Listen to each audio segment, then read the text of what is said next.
Power is much more complex than just a position in the workplace. These are the words of gender violence expert Dr. Lisa Vetten, who has told the tribunal looking into allegations of sexual misconduct against Eastern Cape Judge President Selby Mbenenge of the nuances of consent, submission and workplace interactions. Vetten says the lines were blurred. To begin with, I think just the contacting her after hours. The very first contact, for instance, follows as a result of, he sees her early in the day, he sees a child, he asks about the child's father. She says, no, we are no longer together. And hours later, after hours, the judge president then contacts Ms. Mengo to say, oh, well, you know, I'm sorry if I might have embarrassed you. Now, that is not a workplace conversation. So that's the first kind of blurring as to why is he getting in touch with her. Then I think the first example, the very first clear-cut example is the pictures. He says to her, maybe a few pics you send may serve as halfway proof that presumably she can be trusted. So, I mean, I think one of the interesting points about that is to ask another person for pictures in a workplace. Why would you... A personal picture of yourself is not a requirement in this job.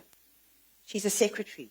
Vetten says in the texts, Mengo used strategies like evasion, postponing and silence not to give in to the sexual advances of the judge president.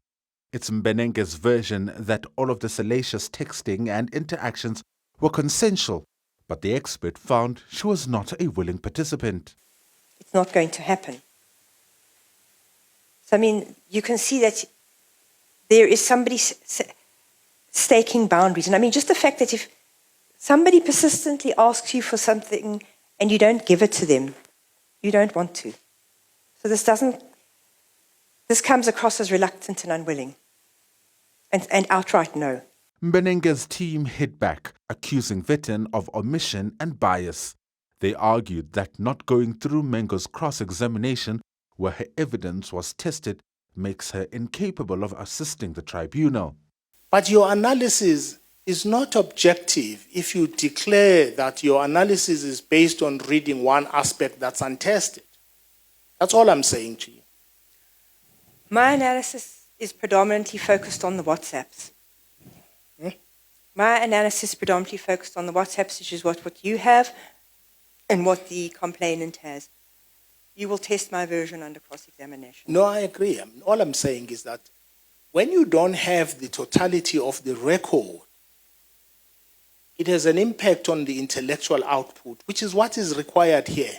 We actually could have called anyone if we wanted views of people who sympathize with men who harass or victims who are harassed. We could have called anybody. We could have called a journalist. Vetten is back in the hot seat for further cross-examination on Tuesday. For Newzroom Afrika on Channel 405, I'm Mnisi in Sandton, Johannesburg.